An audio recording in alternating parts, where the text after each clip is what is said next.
لفظ افراد بولا ہے، میں نے مسلم نہیں بولا، میں نے مسلم۔ آپ کے جلوس کی وجہ سے آگے رکاوٹ کسی ہندو کی کار بن رہی ہے، رب کعبہ کی قسم ہے اسلام اس ہندو کی اور سکھ کی کار کو بھی توڑنے کی اجازت نہیں دیتا۔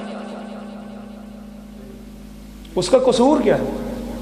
اسلام یہ پوچھتا ہے کہ اس کا قصور کیا ہے؟ کیوں؟ اگر ہمارے ملک میں رہ رہا ہے تو وہ ذمی کافر ہے، وہ حکومت اسلامیہ کو ٹیکس دیتا ہے اپنے رہنے کا، اس کے باقاعدہ رسول پاک صلی اللہ علیہ وسلم نے حقوق بیان کیے ہوئے ہیں۔ میرے آقا نے مدینے کے ذمی یہودی اور عیسائیوں سے نہیں فرمایا تھا اگر تم اسلام کے مخالف کوئی کام نہیں کرو گے، یہ شرط ہے، پر جو بھونکے اس کا ذمہ اٹھ جائے گا، جو گستاخی کرے اس کا ذمہ اٹھ جائے گا، وہ واجب القتل ہے۔ اس کو حکومت قتل کرے تب بھی واجب القتل ہے، کوئی اور کر دے تب بھی واجب القتل ہے۔ ظاہر ہے جب حکومت نہیں یہ ایکشن لے گی، حکومت نہیں قرآن و سنت پہ عمل کرے گی، آئین پاکستان پہ، تو پھر جس کا ہاتھ پہنچے گا اس نے تو ہاتھ پہنچانا ہے نا، ورنہ غازی علم و دین شہید جیسے لوگ پیدا ہی کیوں ہوئے تھے؟ اس پہ غیرت نے جو کتاب لکھی تھی رنگیلا رسول استغفر اللہ العظیم، یہ اس کتاب کا نام تھا۔ اب انگریز حکومت پھر اسی کے حق میں تھی، تو پھر کوئی نہ کوئی تو ظاہر پیدا ہونا ہی تھا نا، تو پھر اس نے اس کی دکان میں جا کے ایسے ذبح کیا، آج تک کفار کے ایوانوں میں غازی علم و دین کا صرف نام ہی آ جائے تو ایوان لرز جاتے ہیں۔ 1 روپے میں اس جنے نے جا کے جنابی کے خنجر خریدا تھا اس زمانے، وہ بھی پیسے پورے اپنے پاس نہیں تھے،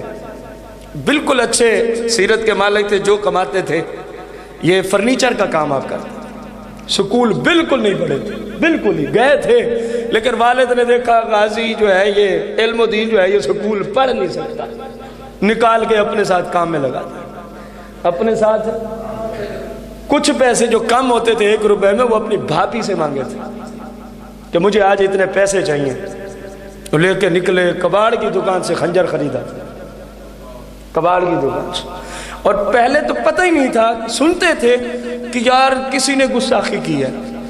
اب نام کا ہی نہیں پتہ، نام کا ہی۔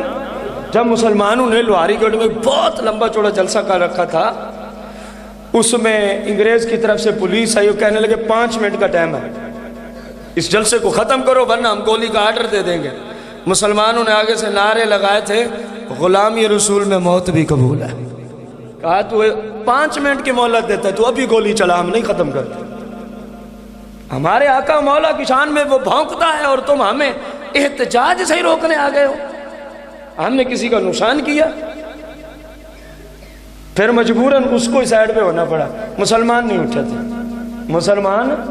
نہیں اٹھے تھے۔ جب عظمت مصطفیٰ کی بات ہو، تعظیم مصطفیٰ کی بات ہو، اس وقت ذمیوں کے کوئی حقوق سرکار نے اس لیے فرماتا جب تک تم اسلام کے خلاف کوئی کام نہیں کرو گے تمہاری جان مال عزت کی حفاظت ہمارے ذمہ ایسے ہی ہے جیسے ابوبکر عمر عثمان و علی کی جان مال اور عزت کی حفاظت ہم کرتے ہیں۔ اسلام تو اتنا اچھا دین ہے، لیکن کسی کو بھونکنے کی اجازت